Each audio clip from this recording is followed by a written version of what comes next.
Non, non, c'est pas une probabilité, le poids. Alors, le poids peut avoir plein de significations physiques. C'est extrêmement variable. Ça peut effectivement être une histoire de probabilité. Par exemple, typiquement dans un arbre de probabilité, le poids, ça va être ça. Mais par contre, si tu prends par exemple un exemple sur lequel l'algorithme de Dijkstra est particulièrement appliqué, à savoir le réseau routier, et ben en fait, le poids, c'est tout simplement soit la distance entre deux carrefours, soit le temps que tu vas mettre entre deux carrefours, ce qui est en général plus intelligent, puisque en fait la distance dépend, enfin ce qui t'intéresse, toi, c'est plutôt le temps parcouru plutôt que la distance que tu as à parcourir, en voiture en particulier, etc. etc. D'accord. Donc en gros, le poids, c'est quelque chose de très variable comme information. C'est une modélisation d'un paramètre physique qui peut avoir à peu près toute forme de contenu.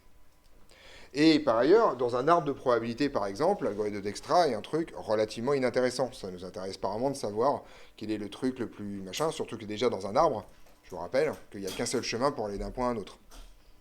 Quand même. Donc si vous voulez, quand il n'y a qu'un seul chemin, trouver le chemin le plus court, bon, c'est intéressant, mais bah, s'il y a qu'un chemin, il y a qu'un chemin. D'accord. C'est forcément le plus court. Donc ça, c'est vraiment un truc extrêmement important. Donc c'est à ça que ça sert. Cet algorithme, il est extrêmement utilisé, ou ses variantes, d'accord, il y en a d'autres, en particulier l'algorithme W étoile, l'algorithme A étoile, pardon, qui, grosso modo, en fait, alors c'est très utilisé, et dès que vous sortez un logiciel de type Google Maps, c'est un logiciel, c'est un algorithme de type Dijkstra qui est utilisé derrière. En gros, hein, vous êtes en voiture, en vélo, à pied, vous faites ce que vous voulez, d'accord. Et grosso modo, vous dites, je suis là, je vais aller là-bas, donne-moi le chemin le plus rapide pour aller là-bas. Donc bien sûr, les logiciels de navigation se nourrissent des données en direct, mais ça n'a rien à voir avec l'algorithme.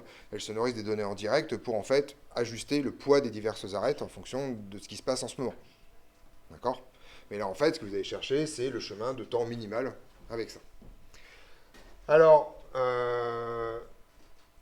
le truc de base, c'est si vous voulez faire un algorithme naïf sur le sujet, c'est relativement épouvantable. Parce qu'en fait, l'algorithme naïf, c'est simple, c'est je pars de mon sommet de départ, d'accord. Je vois mon sommet d'arrivée, j'essaye de faire la liste de tous les chemins, et je trouve le plus court. Ça, c'est l'algorithme naïf. Vous voyez que dans un graphe, le nombre de possibilités est absolument considérable. Vous imaginez par exemple que si vous avez, je ne sais pas, par exemple, n nœuds, n sommets qui sont tous reliés, je parle d'un graphe complet par exemple, et bien en fait, au premier nœud, vous avez n-1 choix, au deuxième nœud, vous avez n-2 choix, etc., etc. Et donc, pour parcourir les divers trucs, vous avez des complexités qui peuvent ressembler à des complexités factorielles.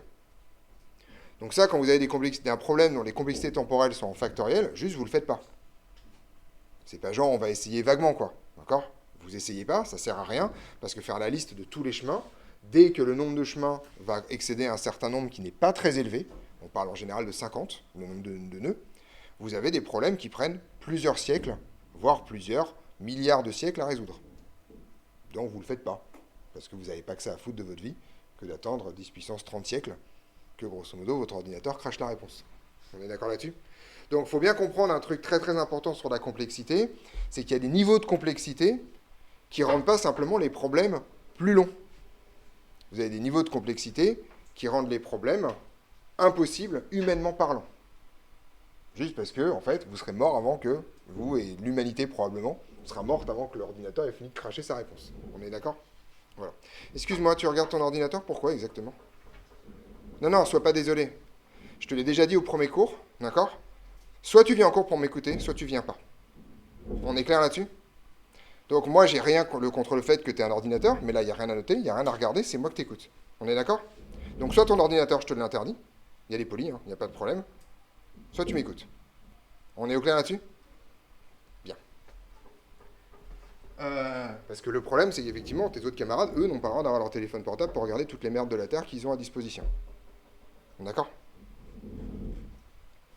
On est reparti. Donc, en gros, il va falloir trouver un algorithme intelligent. L'algorithme intelligent, c'est un algorithme, alors en fait, c'est votre premier pas vers la partie suivante du programme qu'on appelle la programmation dynamique.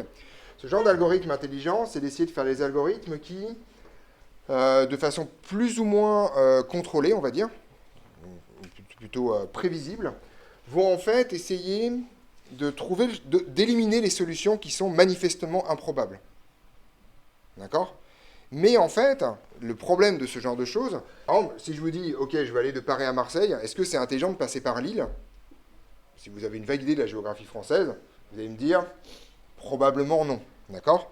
Alors ce probablement non, et en fait un mode d'algorithme qu'on verra tout à la fin de la programmation dynamique, qu'on appelle les algorithmes heuristiques, qui est que grosso modo, vous êtes là, vous voulez aller au sud, et que la probabilité que ce soit intelligent d'aller au nord est quand même relativement faible. D'accord? C'est ce qu'on appelle les algorithmes heuristiques. C'est ce que vous faites quand vous êtes dans la rue en fait. Vous êtes dans la rue, vous dites, ah, je vais aller vagos par là, donc je vais prendre ce chemin-là. Mais vous ne savez pas, ça se trouve, c'est pas le bon choix, mais vous n'en savez rien. Donc ça, c'est des trucs qu'on verra, a priori, avant décembre. L'idée est la chose suivante, c'est que par contre, vous voyez que, je vais vous donner un exemple très simple. Donc vous partez de Melun, d'accord? Vous voulez aller, je ne sais pas, à Marseille, voilà, c'est pas mal. Ok? Et imaginez que vous ayez une étape ici, entre les deux, par exemple Fontainebleau, d'accord? Vous avez commencé à explorer tous les chemins. Vous avez un chemin ici direct, qui vous prend 10 minutes, par exemple. Si c'est Fontainebleau, plutôt 20 minutes, je ne vous incite pas à faire les excès de vitesse quand même, surtout qu'il y a des radars partout dans cette route, d'accord? Si vous trouvez un autre chemin qui arrive à Fontainebleau, mais qui prend 30 minutes, vous savez que tous les chemins qui commencent par ce chemin-là, vous pouvez les éliminer. On est d'accord? Parce qu'en fait, si on peut aller là en 20 minutes, il ne sert à rien de considérer tous les chemins qui utilisent le chemin pour arriver au même endroit en 30 minutes. Ils seront forcément plus longs. D'accord? Et ça, c'est assez intéressant parce que c'est aussi des algorithmes où vous allez en fait n'avoir une information que locale sur le sujet. Parce qu'en fait, un ordinateur n'a pas de vision globale du problème. D'accord? C'est comme vous dans la rue. Vous êtes dans la rue, vous savez que vous devez aller par là, mais vous n'avez pas de carte, vous n'avez pas de plan, vous n'avez rien. Et donc, vous essayez d'avancer petit à petit et en essayant de trouver un truc optimal sur le sujet. D'accord? Donc, une machine va essayer de faire plein d'essais, mais en n'ayant qu'une information locale du problème. Elle va donc découvrir le graphe au fur et à mesure. Et en fait, on va essayer de trouver un algorithme qui fait que quand vous allez arriver à votre point d'arrivée, vous aurez forcément emprunté le chemin le plus court. Ça, c'est l'algorithme de Dijkstra. D'accord? Ça, c'est la promesse de l'algorithme de Dijkstra. Okay? Donc aujourd'hui, on va voir les ingrédients qui utilisent l'algorithme de Dijkstra. Et donc pour ça, je vais avoir besoin des dictionnaires. Mais justement, c'était la question que je vous ai posée tout à l'heure. Je voulais être sûr qu'on avait vu les dictionnaires ensemble. Donc ça a l'air d'être bon. D'accord? Et le truc, en fait, qu'on n'a pas encore vu, c'est un troisième type d'objet. Vous vous souvenez, on a vu les piles et les fils. Et en fait, je vous en ai parlé, mais on ne l'a pas fait ensemble. C'est ce qu'on appelle les fils de priorité. D'accord? Vous vous souvenez j'en ai parlé ou pas du tout. Voilà. Donc on va avoir besoin de cet objet aujourd'hui. On va faire un cours sur le sujet. Vous allez voir que c'est pas très compliqué. Et ensuite, on fera tourner Dijkstra à la main sur un graphe particulier pour que vous voyez comment ça marche. Et à la rentrée, on fera l'implémentation. D'accord? Voilà l'idée. Bon, on est parti. Alors, donc, pour cet algorithme,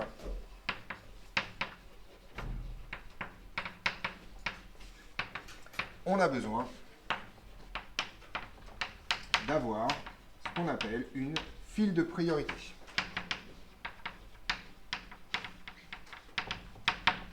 Alors, une file de priorité, c'est presque comme une file, mais je ne sais pas, c'est comme aux urgences, quoi. Je ne sais pas si vous êtes déjà, enfin, j'espère que vous n'êtes jamais allé aux urgences, mais bon, il y a des fois où ça arrive, d'accord, voilà. Et en fait, vous savez très bien que si vous allez aux urgences parce que vous toussez, c'est pas parce que vous êtes arrivé en premier que vous allez être pris en premier, d'accord? En général, la personne qui s'est enfoncée la moitié d'une pelleteuse dans l'épaule gauche passe avant vous, d'accord? Voilà, c'est juste parce qu'elle risque de mourir plus vite, d'accord? Donc une file de priorité, c'est exactement ça. En fait, quand vous allez faire, donc c'est comme une file, mais quand vous allez insérer les éléments dans la file, au lieu de les insérer comme ça dans l'ordre et que vous les sortez ensuite avec la priorité, c'est quoi la priorité de la file? First in, first out, d'accord? C'est la priorité FIFO. Au lieu de les sortir avec une priorité FIFO, vous allez en fait moduler cette priorité en fonction d'un coefficient, d'accord? Qu'on appelle le coefficient de priorité, que vous mettez dans ce truc-là, d'accord? Et en l'occurrence ici, on va utiliser une file de priorité où plus le coefficient de priorité est bas, plus vous allez sortir en premier. C'est ça l'idée. Bon, après, c'est des choix à faire, mais c'est un paramétrage comme un autre, d'accord? Donc en gros, cet objet est une file. Donc en particulier, elle dispose des mêmes actions. La seule différence, c'est en fait l'action de sortir, l'action de défiler. D'accord? Vous vous souvenez, je l'avais appelé défiler dans le cours? Ouais, c'est le fait de sortir de la file. Je l'avais appelé défiler, c'est ça. Est une file avec une nouvelle définition.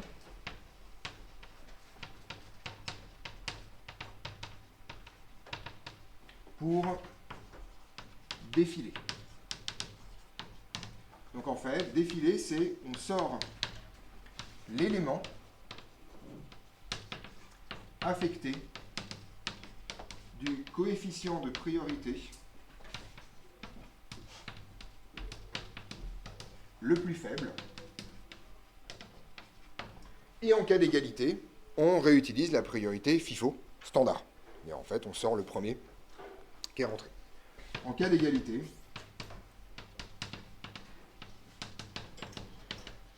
on sort selon la priorité FIFO. Donc si on reprend l'analogie des urgences, parce que c'est vraiment la meilleure, c'est comme si en fait vous aviez une espèce de score. Si c'est extrêmement grave, on vous met le score 1. Si c'est pas très grave, on vous met le score, je sais pas, 99. Et puis entre les deux, vous avez toute l'échelle de gravité. D'accord? Et donc après, on dit, ok, c'est quoi le premier qu'on sort? Bah, c'est celui qui a le score le plus bas, parce que c'est celui qui a le truc le plus grave. D'accord? Et effectivement, tant qu'il y a des gens avec des scores de gravité plus faibles que le vôtre, bah, vous resterez dans la file. Voilà. Ce qui, si vous êtes déjà à l'urgence une fois dans la vie pour un truc pas très grave, peut durer très très très longtemps. D'accord? Voilà. Donc, ça, cette nouvelle définition de défilé vous montre qu'il y a un autre truc à modifier, c'est l'action enfilée. C'est-à-dire que quand vous allez insérer un élément dans la file, vous devez non seulement insérer l'élément, mais vous devez lui donner un coefficient. Vous devez lui donner la valeur de priorité dont on a besoin. D'accord? Donc ça, c'est important dans cette histoire. Ceci implique que l'action d'insertion, je l'avais appelé comment? Insérer, enfiler? C'était quoi le truc que j'ai mis? Oui. Je t'écoute. Où ça? Affecté du coefficient de priorité le plus faible. Voilà. Donc, suite du truc. Donc, ceci implique... Donc, j'avais appelé enfiler ou insérer, je me souviens plus. Enfiler, d'accord? Que l'on doit modifier enfiler. En fait, elle prend 3 arguments. Donc, premier argument, la file, bien sûr, l'élément, et le troisième élément qu'on va rajouter par rapport à ce qu'on avait avant, c'est son coefficient de priorité.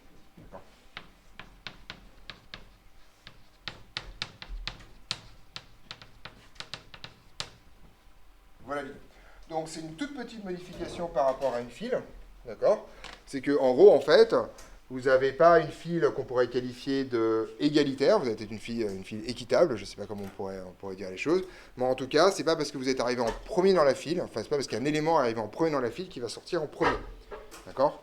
Ceci est modulé par la priorité qu'on vous a affectée au départ. D'accord? Alors, les files de priorité, hein, pour information, c'est utilisé partout dès que vous voulez avoir une organisation rationnelle de traitement, de dossier client, etc., etc. Je ne sais pas si vous avez déjà ouvert un jour dans votre vie un ticket informatique. Vous savez, vous faites une réclamation à votre fournisseur d'accès Internet ou ce genre de conneries, d'accord? En général, quand c'est bien fait, vous pouvez sélectionner vous-même la gravité de votre problème. Est-ce que c'est un problème extrêmement grave ou est-ce que c'est un problème pas très grave?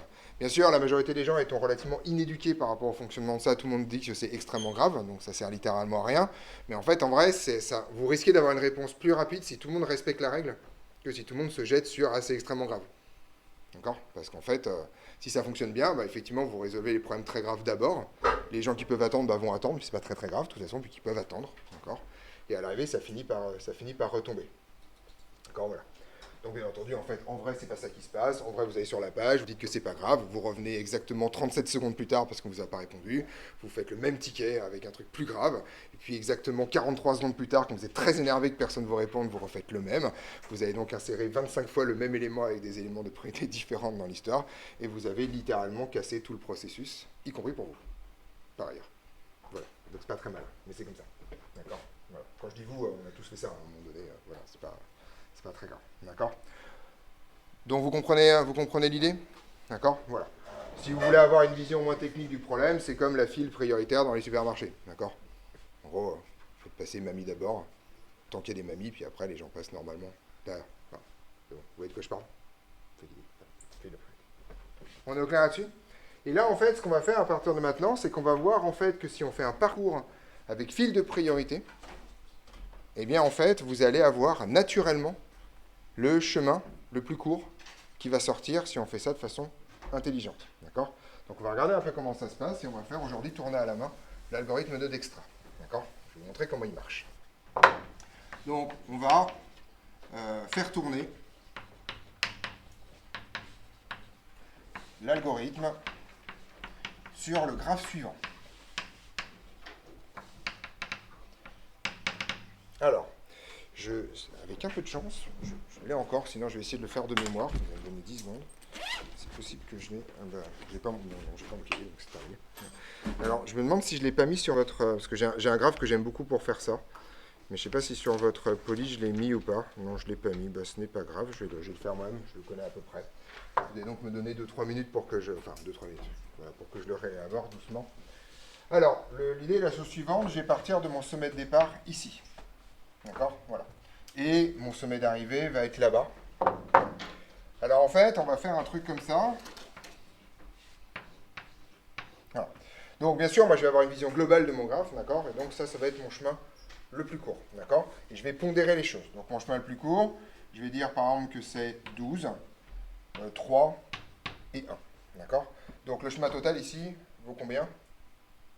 Enfin, le poids total du chemin, c'est pas compliqué, c'est pas une question piège. Ça vaut 16, d'accord? Et donc en gros, ce que je vais faire, c'est que je vais aussi simuler un chemin plus rapide, comme ça. Donc en gros, je vais faire des poids comme ça, d'accord? Alors là, je vais mettre 5 par exemple. Ici, je vais mettre alors 1, 2, là je suis à 7, c'est ça. Là, je vais être à 9. Là, je vais être à 11, d'accord? Puis là, je vais basculer. Je vais mettre... alors en fait, ce qui m'intéresse... Voilà. Donc là, j'ai basculé. Je vais mettre à... j'ai dit à combien là? 1, 2, 7, 9, 11. 11, je vais arriver à 13, donc voilà, donc là je vais basculer ici. Okay. Donc vous voyez que ce chemin-là est manifestement plus long, d'accord? Quoi qu'il arrive, ce truc-là va être plus long à l'arrivée. Okay. Enfin, on ne sait pas encore. Et ici, j'ai 3, je suis à 13, là je suis à 16, c'est ça. Donc je vais essayer d'arriver à 17, donc je vais mettre un 4 ici. D'accord? Et alors, ce qui m'intéresse, non, c'est pas ce qui m'intéresse. Ce qui m'intéresse, c'est de mettre un 1 ici, de mettre un 3 là, et de faire un truc comme... Alors là, ça ferait 4. Non, je vais faire comme ça. Voilà, avec un ici. D'accord? Donc on voit une espèce de truc. Donc vous voyez que ça ressemble quand même vachement à un arbre. On voit très bien les deux chemins possibles. Et il y a quand même un petit chemin de traverse, d'accord, qui me raconterait deux trucs. 1, 2. Alors je revérifie que ça fonctionne bien. 6, 5, 11, 13. Ça c'est bon.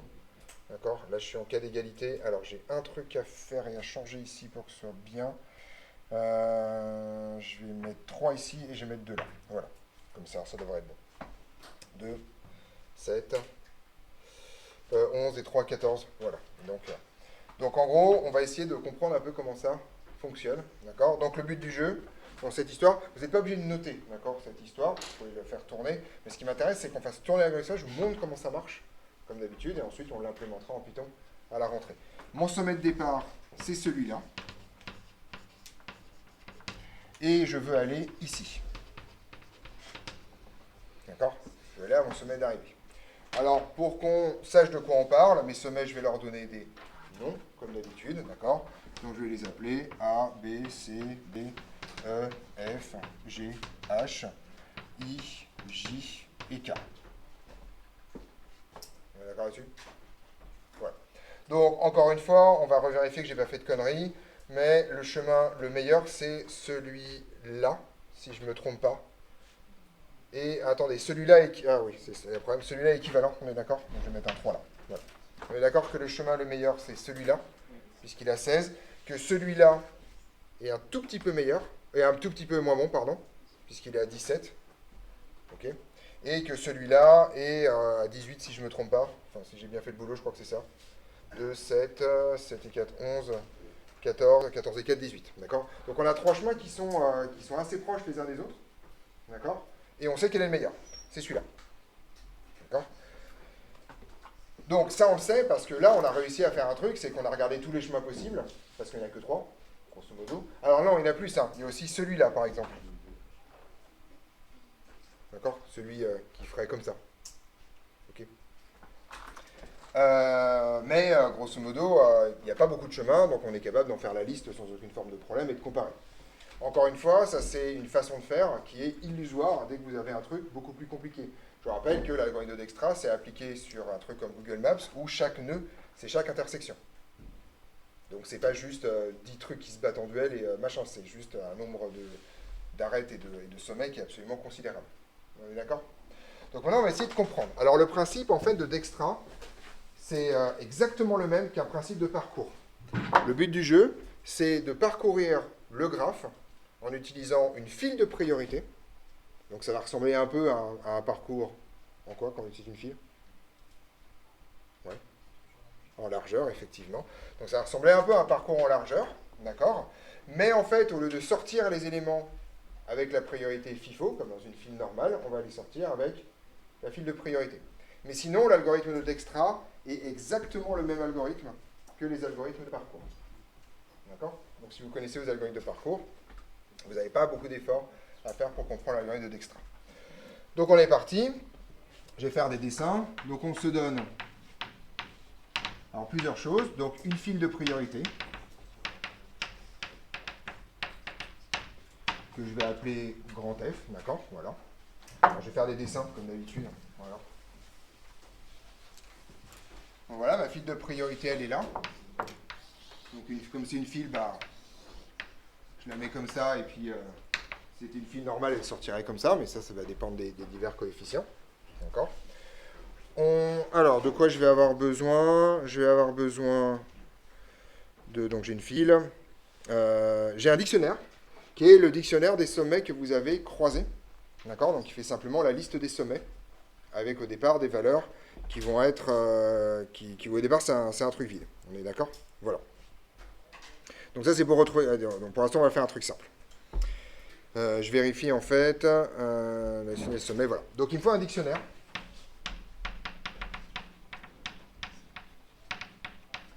Voilà, qui au départ vide. D'accord? Donc je sais pas, moi il va être comme ça. D'accord? Puis je vais le remplir au fur et à mesure. On va voir comment je vais le remplir. On va voir un peu les choses. Je révise un peu, mais je pense que grosso modo, j'ai tout ce qu'il faut. Voilà. Et tagadagada. Donc pour l'instant, je fais la version basique. Je vous informe déjà du problème qu'on va avoir à la fin. Pour l'instant, je vais juste trouver le poids du meilleur chemin, mais je ne serai pas capable, à la fin de cet algorithme pour l'instant, de trouver le chemin. Donc en gros, pour l'instant, la façon de le faire tourner, c'est que je vais trouver 14. Je n'ai pas compté. Pardon, pas 14, 16. D'accord? Voilà, c'est ça que ça va me donner. On verra ensuite à la rentrée comment on fait pour raffiner, pour trouver le chemin, parce que factuellement, vous imaginez, si vous êtes sur Google, je fais ouais, je vais aller là-bas. Ils disent, si tu prends le chemin le plus court, ça te prendra 37 minutes. Ouais, c'est cool, mais vous allez bien connaître le chemin quand même. On est d'accord? Pour l'instant, on va juste le faire tourner pour voir comment ça marche. Alors le principe est relativement simple. On va partir du sommet de départ et on va insérer, donc on va le mettre, d'accord? Donc le sommet de départ, la première chose qu'on va faire, c'est qu'on va mettre ici le sommet de départ et comme c'est un dictionnaire, on va lui donner une valeur et la valeur, en fait, c'est le poids du chemin pour aller à ce sommet de départ. Bon, là, pour le sommet de départ, c'est pas très compliqué. C'est 0, d'accord? Voilà. Donc, si on est au courant, restez là, ça vous coûte pas cher. D'accord? Voilà. Et ensuite, ce qu'on va faire, c'est qu'on va prendre les voisins, en tout cas les sommets accessibles de ce sommet-là, et on va les insérer, pour l'instant en tout cas, avec le poids de l'arête. D'accord? Donc, on est parti. Donc je les mets dans la file de priorité. Vous voyez que dans ma file de priorité, je vais rajouter donc le sommet I avec la priorité 12. D'accord? Et je vais insérer le sommet B avec la priorité 1. J'ai que ça, puisque en fait, depuis A, je n'ai aucun autre sommet accessible dans cette histoire. C'est bon, vous suivez là? Donc quel est le premier qui va sortir dans cette histoire? C'est le plus faible qui sort. Donc le premier qui sort, c'est quoi? C'est I ou c'est B? C'est B qui sort. Alors pourquoi on fait ça? Parce que instinctivement, on se dit que bah, ça a l'air d'être plus rapide d'aller en B. Pourquoi pas? On y va. Donc je sors B, d'accord? Et comme il sort, bah, je vais le mettre dans ce truc-là. Et une fois que je l'ai mis, c'est pas très compliqué. En fait, je vais insérer dans ma file de priorité les sommets accessibles de B, mais avec un poids qui va être le suivant. Le poids de B, plus le poids pour aller de B jusqu'au sommet suivant. Donc ici, en l'occurrence, je vais insérer quoi? C avec quel coefficient? 2. On est d'accord là-dessus? Donc en gros, vous voyez qu'à chaque fois que je rentre un sommet dans ma file, en fait, je le rentre avec le poids du chemin pour aller jusqu'à ce truc-là. On est d'accord là-dessus? Alors bien sûr, il n'est pas exclu qu'un sommet rentre 2 fois. Mais par contre, vous voyez que si jamais vous avez, par exemple, c'est ce qui va arriver pour le sommet G. Le sommet G, il va à un moment donné être dans ce truc-là avec 2 poids. Mais le premier qu'on va sortir, ce sera le poids le plus court. D'accord? Ouais. Lequel? Le cheminement, en gros, je pars de là. Lui, je le mets avec un poids 0. Je prends les sommets qui sont accessibles et je vais les insérer avec un poids qui correspond, en fait, pour les premiers en tout cas, en fait, à chaque fois, ça va être le poids du sommet dont je viens de partir, ici 0, plus le poids qu'il faut pour aller atteindre ce sommet-là. Donc, en gros, au départ, j'ai inséré A avec 1 et I avec 12. Et ensuite, la file de priorité, je sors l'élément qui a le coefficient le plus petit. D'accord? Donc là, j'ai sorti B. Je retiens que c'est 1. D'accord? Et vous voyez que là-dedans, ça vous raconte le chemin le plus court pour aller jusqu'à B. En l'occurrence, on n'avait pas des millions de choix ici. D'accord? Donc pour l'instant, rien de très surprenant. On va faire tourner l'algorithme un peu plus vite maintenant que vous avez pigé. Qu'est-ce que je sors? Qu'est-ce qui va sortir naturellement, plus exactement? Ça sort avec les mécanismes de près. Je vais sortir C, qui va prendre le coefficient 2, puisque c'est ce qu'il y avait dedans. Et je vais insérer ensuite D. C, on y est déjà. D avec quel coefficient? 7, d'accord?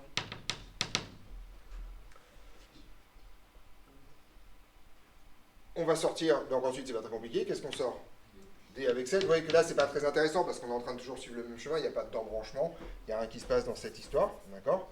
D avec 7, et qu'est-ce que j'insère dans ma file ici? E avec, d'ailleurs c'était 7 avec 9, d'accord? Alors, petite remarque, est-ce qu'il est possible qu'il existe un chemin qui passe par un autre endroit plus court pour atteindre E, dans l'état actuel des choses? Même si vous ne connaissez pas le reste du graphe. Non. Non, pourquoi? Voilà, et parce qu'en fait, le seul autre chemin possible commence déjà par un truc de longueur 12. Donc, quoi qu'il arrive, si vous rajoutez des trucs, vous serez plus grand que 12. Vous ne pouvez pas être inférieur à 9. Et ça vous donne une contrainte hyper forte sur Dijkstra. Dijkstra ne marche pas si vous avez des poids négatifs. D'accord? Juste pour information, au passage. D'accord? C'est une des contraintes fortes sur Dijkstra. Ok? Oui, ça peut exister des graphes avec des poids négatifs. D'accord? Voilà. Oui. Ça marche pas parce que ce qui te garantit que un chemin qui passerait par I est plus grand qu'un chemin qui arriverait avec 9 à E, c'est parce que quoi que tu rajoutes derrière, c'est positif. Si jamais tu as un truc négatif, bah en fait, tu vas pouvoir passer en dessous de 9, donc avoir un chemin plus court. Petite remarque, dans la réalité, si on parle vraiment de chemin plus court, si tu as un chemin négatif, imagine à un moment donné, tu tombes sur un rond-point où tu remontes le temps, ça signifie que n'importe quel chemin est de temps quasiment nul. C'est-à-dire que tu pars, ça met 10 minutes pour arriver au rond-point, tu gagnes 20 minutes en faisant le rond-point à l'envers, d'accord? Puis ensuite, tu reprends 10 minutes, donc tu as mis 0 minutes pour aller à l'autre bout, d'accord? Ouais. Ce que je ne comprends pas, c'est qu'à cette étape, oui, mais à la fin, normalement, je suppose qu'on prend la valeur minimale. Ah non, on prend rien. Non, on fait jamais de mine. Ça sort tout seul. Dijkstra, ça sort tout seul. Il n'y a jamais de mine. Ça marche. En fait, c'est naturellement que vous allez sortir le chemin le plus court. Vous allez voir la magie. Quand on va arriver à G, la magie, vous allez la comprendre, en fait. D'ailleurs, ça va être rapide. Qu'est-ce qu'on sort, là? Celui qui a le poil petit. D'accord. Et encore une fois, c'est pas nous qui le sortons. C'est la mécanique de la file de priorité qui le fait pour vous. Hein. D'accord? C'est pas à vous d'aller chercher dans le machin. Donc, vous mettez E avec 9. On insère le seul descendant de E, c'est F avec 11, d'accord? D'accord? Vous voyez qu'on commence un peu à flirter avec le truc, mais ça, c'est pas grave. On va donc ressortir F avec 11, d'accord? Et qu'est-ce qu'on insère là? G avec 14. Et là, pour la première fois depuis le début, en fait, vous avez un élément dont le coefficient est plus grand que I. Ça vous raconte un truc. Il est possible qu'il existe un chemin pour aller à G qui soit plus court que le chemin que vous venez d'emprunter. C'est possible, parce que vous avez une étape à 12, donc vous avez possibilité que ça marche. D'accord? Et en fait, pour pas griller cette possibilité, mais en fait, vous ne sortez pas celui-là, vous gardez G en réserve. Parce que ça se trouve, avant c'était impossible, mais là, ça se trouve, en fait, il existe un chemin qui vous permettent d'atteindre G plus rapidement. Donc, et ça, en fait, vous ne le savez pas, vous. Mais si vous sortez I, vous allez le découvrir assez vite. Parce que si jamais l'étape d'après, c'est à 15, bon, bah, c'est foutu. Mais si jamais, par hasard, bon, j'ai un peu fabriqué ce graphe pour ça, ça marche bien, en fait, vous allez avoir quelque chose. Donc, on y va, qu'est-ce qu'on sort là maintenant? I, d'accord? Qui va avoir un coefficient 12, d'accord? Vous l'enlevez. Et ensuite, vous allez insérer quoi? Alors, vous allez insérer deux choses. J avec quel coefficient? 15, d'accord? Donc, déjà, ça vous raconte qu'il n'existe pas de chemin qui passe par J plus court que celui que vous allez trouver pour atteindre G. D'accord? Par contre, vous allez aussi insérer G avec quel coefficient? Avec 13. Alors, ce qu'on fait dans les fils de priorité en général, c'est qu'en fait, on n'insère pas deux fois. C'est comme aux urgences, on ne remet pas quelqu'un qui est malade, juste on update son statut. D'accord? Donc, en gros, en fait, G, on va juste changer la valeur de ce coefficient. On va se rendre compte que c'est un peu plus grave que prévu. Et donc, en fait, on va remplacer 14 par 13. D'accord? Qu'est-ce qui sort maintenant? G avec 13. Et là, vous voyez que magiquement, il est fascinant cet algorithme de ce point de vue-là, magiquement, vous avez, sans avoir aucune vision globale de votre graphe, le moment où vous avez sorti G, ça vous raconte exactement quel est le poids du chemin le plus court pour aller à G. Comme je vous l'ai dit, mon algorithme il est déficient pour l'instant, c'est-à-dire que je ne connais pas le chemin pour y aller, mais vous voyez qu'en fait, il suffit de retenir au fur et à mesure quels sont les parents qui ont été insérés dans cette histoire. C'est un chou compliqué, mais ça, c'est pas très grave. Mais par contre, vous voyez qu'ici, je sais que le chemin le plus court pour aller de A jusqu'à G, c'est 13. Bien qu'au départ, c'est ce chemin-là que j'ai exploré. On est d'accord? Bon, on continue. Une fois que je suis arrivé à G, ben, il va falloir que je fasse quelque chose. Comme j'ai sorti G, il faut que j'insère. Alors, d'une part, H, et puis ensuite, je pourrais insérer I, mais je ne le fais pas, tout simplement parce que par vérification dans mon dictionnaire, I est déjà présent. Donc, c'est pas la peine, on ne va pas faire les allers-retours. Et vous le savez aussi, si vous voulez aller d'un point A à un point B, vous le savez que physiquement, si vous faites A, ou un point A à un point C, par exemple, si vous faites A, B, C, et bien à chaque fois que vous allez rajouter les allers-retours, vous allez augmenter le temps de trajet. Donc, ça sert littéralement à rien d'aller chercher un sommet que vous avez déjà croisé. Donc, en gros, ici, la seule chose que vous allez rajouter, c'est H. Vous voyez qu'on va aller vite, hein. Avec quel coefficient? Combien? 13, 14, 15, 17. Alors, en gros, vous avez sorti G avec 13. D'accord? Et donc, vous rajoutez 14. Vous prenez 14, qui vous raconte que le chemin le plus court pour aller de A jusqu'à H, pour l'instant en tout cas, c'est 14. C'est celui-là. Ce petit court-circuit-là. Ouais. Non, entre G et H, tu aurais juste inséré H avec 15. G est déjà sorti là. Ah oui, par contre, effectivement, on aurait sorti J avant H parce que J a été inséré avant H. En général, dans Dextra, c'est pas vraiment un problème. La priorité FIFO, on s'en fout un peu à l'arrivée. Mais en toute rigueur, t'as raison. Donc là, qu'est-ce qu'on sort? Là, on sort H, il n'y a pas de problème. Comme on a sorti H, il va falloir insérer K, d'accord? Et là, on l'insère K avec combien? Avec, je l'ai sorti avec 14, avec 17, d'accord? Donc vous voyez, notre sommet d'arrivée, il vient de rentrer. Mais on sait, parce qu'on connaît le chemin le plus court, il n'est pas rentré avec le meilleur score, en fait. D'accord? Par contre, vous constatez que à aucun moment, on va considérer ce chemin-là pour aller jusqu'à K. Tout ce chemin-là, là, celui qui était à 18 en total, il a été éliminé parce qu'on a trouvé un chemin plus rapide pour atteindre G. Et donc, ça, c'est la magie du truc. Ce chemin-là en entier, vous ne l'aurez jamais exploré parce que vous avez découvert beaucoup plus tôt que ce chemin, en fait, avait aucun intérêt. Parce que pour faire tout ce chemin-là pour aller jusqu'à K, il faut passer par G. Et qu'en fait, c'est plus intéressant d'atteindre G en faisant ça. D'accord? Et c'est ça la magie de Dextra en complexité, c'est qu'en fait, il y a plein... Alors bien sûr, sur un exemple aussi trivial, on n'élimine pas tant de chemins que ça, mais sur un exemple beaucoup plus compliqué, vous voyez qu'en fait, dès qu'un chemin va être moins intéressant pour une étape intermédiaire, vous allez le virer. Et donc, au lieu d'explorer tous les chemins, vous allez explorer, en fait, qu'une section très limitée de chemins autour, en fait, du truc optimal. Et donc, vous gagnez considérablement en complexité. Bon, bah là, on a presque fini. Si vous voyez comment ça tourne. Bah, lequel on sort en premier? J, parce qu'en fait, il existe une possibilité d'avoir un chemin plus court pour atteindre K, qui sera en passant par J. Ça se trouve, ça n'existe pas. Donc je sors J avec 15, d'accord? Et j'insère K avec 16, mais comme K est déjà présent, je juste remets à jour. Alors, vous n'êtes pas obligé, si vous ne remettez pas à jour, c'est pas grave, parce qu'en fait, il va sortir naturellement au premier de toute façon, parce qu'il aura un score plus petit. D'accord? Donc l'idée, en fait, c'est vous avez plusieurs implémentations possibles. Soit vous remettez à jour si c'est plus petit, soit vous le sortez, et puis quand vous le sortez une deuxième fois, vous faites, bah, c'est déjà fait, allez, terminé, au revoir, vous le jetez. C'est juste une histoire de taille de votre fil de priorité. Donc une fois que vous avez sorti ça, bah, ça se passe relativement bien, bah, il ne reste plus grand chose à sortir, actuellement, d'accord? Donc vous sortez K avec 16, et vous avez trouvé quel était le poids du chemin le plus court pour aller de A jusqu'à K. D'accord? Et vous voyez que vous l'avez fait sans vision globale du graphe, sans jamais faire un minimum ou un maximum. D'accord? Jamais à la fin on a 4 chemins en disant bon ok, maintenant que j'en ai 4, je vais choisir le plus machin. Jamais vous faites ça. Juste la mécanique standard de la file de priorité va vous sortir systématiquement, c'est-à-dire qu'à chaque fois que vous allez sortir un sommet de la file de priorité, vous allez forcément sortir le sommet avec le poids du chemin le plus court. D'accord?